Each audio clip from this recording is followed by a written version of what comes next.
नमस्कार, स्वागत है आपका हमारे चैनल पे। इस वक्त की बड़ी खबर आ रही है महाराष्ट्र से। अब एक बड़ा उलटफेर होने वाला है महाराष्ट्र की राजनीति में। अगर उद्धव ठाकरे इस्तीफा देते हैं तो आखिरकार कौन बनेगा महाराष्ट्र का अगला मुख्यमंत्री? जी हाँ, ये सवाल लगातार महाराष्ट्र में अब बनने लगा है, खड़ा होने लगा है। एक तरफ बीजेपी की तरफ से तो दूसरी तरफ महाराष्ट्र में रहने वाली जनता की तरफ से, क्योंकि महाराष्ट्र को लेकर अब जो नए फैसले हैं या फिर शीतकालीन सत्र की शुरुआत महाराष्ट्र में हो चुकी है। विधानमंडल में बीजेपी की तरफ से भी कहा गया है कि महाराष्ट्र में होने वाली किसी भी विषय को लेकर चर्चा रुकनी नहीं चाहिए। तो जहां एक तरफ महाराष्ट्र के पूर्व मुख्यमंत्री देवेंद्र फडणवीस ने कहा कि उद्धव ठाकरे को अपना काम बांट देना चाहिए, तो वहीं पर लगातार ये भी सवाल बना हुआ है कि उद्धव ठाकरे को अपनी कुर्सी अब किसी और नेता के हाथ में दे देनी चाहिए अगर उनकी तबीयत ठीक नहीं है। इस बीच आपको ये भी बता दें कि पिछले महीने से यानी कि 2 नवंबर के बाद से ही उद्धव ठाकरे की तबीयत खराब है और 10 नवंबर को उनकी रीढ़ की हड्डी का ऑपरेशन हुआ और उसके बाद वो काफी समय तक हॉस्पिटल में रहे। और उसके बाद ये कयास लगाए जाने लगे कि हॉस्पिटल से निकलकर अब शायद महाराष्ट्र में जो मुद्दे हैं, महाराष्ट्र के लोगों की जो समस्या है उस पर चर्चा करेंगे उद्धव ठाकरे। पर अभी तक उद्धव ठाकरे सार्वजनिक रूप पर कहीं पर भी बाहर नजर नहीं आए हैं। कोई भी मीटिंग उनकी तरफ से नहीं की गई है। सोशल मीडिया पर भी उनका कोई भी मैसेज नहीं है जनता के लिए, जिसको लेकर बीजेपी और जनता की तरफ से लगातार सवाल खड़े किए जा रहे हैं कि अगर उद्धव ठाकरे की तबीयत बिल्कुल भी ठीक नहीं है तो उन्हें अपना पद किसी और नेता को सौंप देना चाहिए। अब यहाँ पर बीच में ये भी सवाल खड़ा होता है कि ना ही तो इस बात का जिक्र जो है वो शिवसेना की तरफ से किया गया है, ना ही एनसीपी और ना ही कांग्रेस ने कहा है कि उद्धव ठाकरे को अपनी कुर्सी छोड़ देनी चाहिए, क्योंकि जिन मंत्रालयों में मंत्री बैठे हैं वो अपना काम और यानी कि जिस तरीके से जो घोटाले हैं वो मंत्री लगातार कर रहे हैं। और इसी बीच बीजेपी ने कहा है कि उद्धव ठाकरे को अब अपनी कुर्सी किसी और नेता को दे देनी चाहिए। अब ये बड़ा सवाल है कि आखिरकार उद्धव ठाकरे के बाद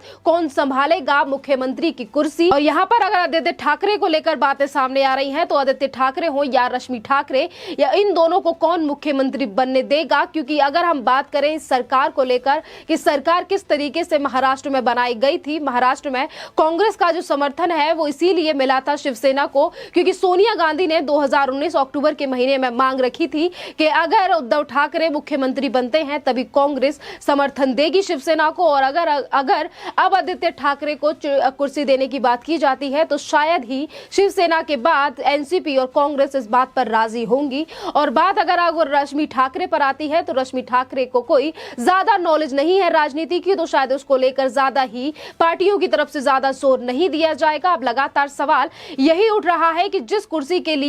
जिस मुख्यमंत्री की कुर्सी के लिए उद्धव ठाकरे ने बीजेपी से बगावत की और उन्होंने एनसीपी और कांग्रेस के साथ मिलकर सरकार बना ली, आज उसी कुर्सी पर काले बादल मंडराने लगे हैं। तो अब जो तबीयत खराब है उसके हवाले से क्या उद्धव ठाकरे को अपनी कुर्सी छोड़नी पड़ेगी? क्योंकि शीतकालीन सत्र की शुरुआत महाराष्ट्र में हो चुकी है। कल पूरा दिन भी बीजेपी और तमाम लोगों ने उद्धव ठाकरे का इंतजार किया कि वो शीतकालीन सत्र के दौरान विधानमंडल में आएंगे और अपनी बातों को सामने रखेंगे, लोगों की बातों को सुनेंगे। पर वो जिस तरीके से उन्होंने वो वहां पर हाजिर नहीं हुए, वो एब्सेंट रहे पूरा दिन। अब इसको लेकर लगातार जो बातें हैं वो तेज हो गई हैं और अब महाराष्ट्र की जनता भी सोशल मीडिया पर यही लिख रही है कि अगर उद्धव ठाकरे की तबीयत ठीक नहीं है तो उन्हें अब कुर्सी का लालच छोड़ देना चाहिए और अपनी कुर्सी किसी और नेता के हाथ में दे देनी चाहिए। अगर अब कुर्सी पर बात आई है तो अब लगातार सवाल ये भी उठ रहा है कि कौन बनेगा मुख्यमंत्री, क्योंकि आदित्य ठाकरे को लेकर जो दोनों पार्टियां हैं वो तैयार नहीं होंगी। सोनिया गांधी की मांग ये थी कि उद्धव ठाकरे मुख्यमंत्री बनेंगे तभी कांग्रेस जो है वो समर्थन देगी। अब अगला नाम कौन है? क्या एनसीपी में से कोई अगला मुख्यमंत्री बनेगा? अगर एनसीपी या फिर कांग्रेस में से कोई मुख्यमंत्री बनता है तो शायद ये बात रास नहीं आएगी उद्धव ठाकरे की और वो इस्तीफा भी नहीं देंगे। अगर हम शिवसेना की भी बात करें तो कौन से वो 2 नाम है जिनको लेकर लगातार अब चर्चाएं तेज हो रही हैं कि ये अगले मुख्यमंत्री महाराष्ट्र के हो सकते हैं। जहां एक तरफ संजय राउत की लगातार नजदीकियां बढ़ रही हैं शरद पवार और राहुल गांधी से, क्या संजय राउत का नाम ले सकते हैं उद्धव ठाकरे या फिर एकनाथ शिंदे, जिनको लेकर लगातार 2019 में भी बात सामने आई थी। तब भी ये कहा गया था कि एकनाथ शिंदे को अगर मुख्यमंत्री बनाया जाता है तो ये मुख्यमंत्री बन जाएंगे। पर यह भी बात है जहां एकनाथ शिंदे को लेकर लगातार कयास तेज हो रहे हैं कि अगर शिवसेना से ही मुख्यमंत्री बनना है तो एकनाथ शिंदे को मुख्यमंत्री बनाना चाहिए। तो शायद शिवसेना भी नहीं चाहती कि एकनाथ शिंदे को मुख्यमंत्री बनाया जाए, क्योंकि वो शिवसेना के कद्दावर नेता हैं और वो अगर सामने आते हैं तो ये डर का माहौल माहौल बन जाएगा शिवसेना के लिए, क्योंकि जिस टाइम पर बाला साहब ठाकरे ने बनाया था मुख्यमंत्री, नारायण राणे को बनाया था, उस वक्त में भी शिवसेना की हालत कुछ इसी तरीके थी। तो अब जो संकट के बादल हैं वो उद्धव ठाकरे की कुर्सी पर मंडराने लगे हैं, और अगर इनके अलावा किसी और को कुर्सी दी जाती है तो शायद शिवसेना से समर्थन वापस ले सकती है कांग्रेस और एनसीपी, क्योंकि कांग्रेस के भी कई ऐसे नेता हैं जिनको वो मुख्यमंत्री बनाने की रेस में आगे रखना चाहते हैं। और इसी बीच उद्धव ठाकरे का भी क्या हाल है मुख्यमंत्री की कुर्सी को लेकर, ये भी आप और हम अच्छी तरीके से जानते हैं कि इसी कुर्सी के लिए 3 महीनों तक उद्धव ठाकरे ने राजनीति की। जो उनको वोट सीटें मिली उसके आधार पर भी उन्होंने नहीं सोचा कि जो महाराष्ट्र की जनता है उसने किस पार्टी को ज्यादा सीटें दी हैं। बीजेपी के साथ धोखाधड़ी कर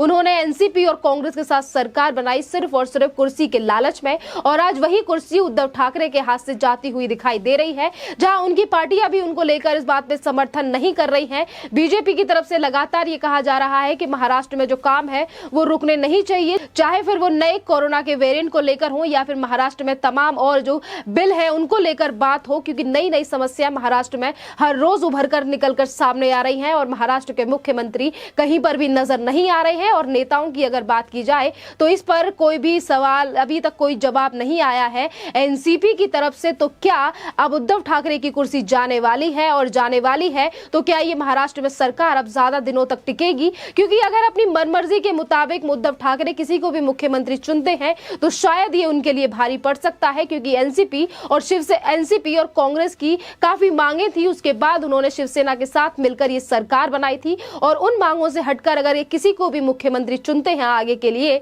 तो शायद समर्थन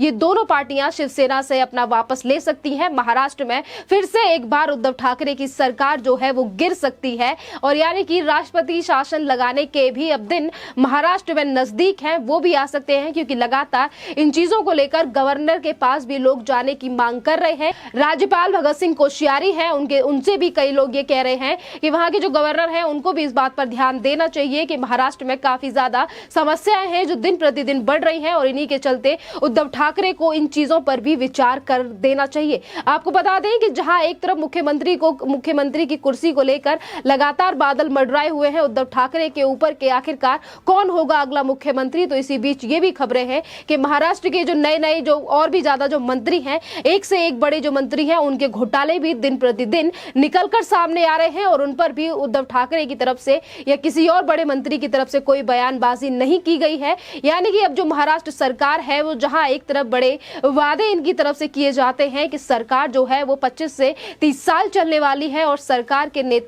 जिन नेताओं ने मलाई वाले पक्ष लिए थे अब उनकी सच्चाई निकलकर सामने आ रही है, और उसी को लेकर कई बार खींच दिखाई देती है नवाब मलिक और संजय राउत की। केंद्र की इस जांच एजेंसियों के ऊपर सवाल खड़े करते हैं, तो वहीं दूसरी तरफ एनसीपी, कांग्रेस और शिवसेना के नेताओं की पोल पट्टी भी लगातार खुलकर सामने आ रही है, और इन पर भी कोई बयानबाजी नहीं की गई है उद्धव ठाकरे की तरफ से। और हर बार पे इनके नेताओं की तरफ से यही बात की जाती है कि उद्धव ठाकरे ने इसीलिए कोई टिप्पणी नहीं कर रहे हैं क्योंकि उनकी तबीयत खराब है, वो उस पर कोई चर्चा नहीं करना चाहते। अगर तबीयत खराब है, और यही सवाल बीजेपी के प्रतिपक्ष के नेता हैं देवेंद्र फडणवीस महाराष्ट्र में, और वो इस बार को काफी बार उठा चुके हैं कि अगर काम नहीं होता तो काम को बांट दिया जाए। और महाराष्ट्र के बीजेपी अध्यक्ष चंद्रकांत पाटिल ने तो साफ कह दिया कि इस बात को कतई भी बर्दाश्त नहीं किया जाएगा कि पूरे विधानसभा यानी कि पूरा जो विधानसभा का शीतकालीन का सत्र है और इससे पूरे सत्र में ही उद्धव ठाकरे गायब रहे, क्योंकि तमाम ऐसे मुद्दे हैं जिन पर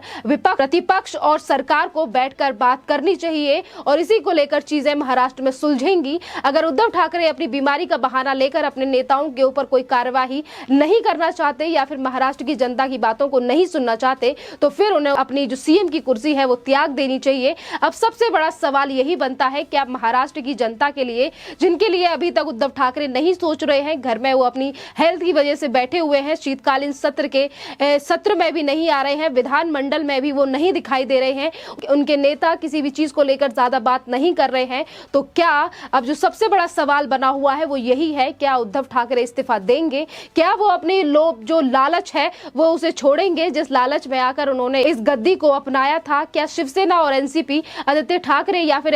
शिवसेना में से ही किसी को मुख्यमंत्री बनने देंगी, या फिर तीनों पार्टियों की फिर से वही लड़ाई शुरू हो जाएगी जो 2019 में हमें देखने के लिए मिली थी, सिर्फ और सिर्फ सीएम के पद के लिए, क्योंकि मलाईदार जो पद थे वो तीनों पार्टियों में आपस में बढ़ चुके हैं। अब जो लड़ाई देखी जाएगी वो सिर्फ सीएम के पद के लिए होगी, या फिर ये दोनों पार्टियां समर्थन वापस लेंगी, या फिर शिवसेना के ही किसी मुख्यमंत्री या फिर एनसीपी या कांग्रेस में से किसी को मुख्यमंत्री महाराष्ट्र का बनाया जाएगा। ये भी देखने वाली बात है जो कि जल्द ही सामने आने वाली है। इस टॉपिक पर आपका क्या कहना है, आप हमें कमेंट करके जरूर बताइए। धन्यवाद।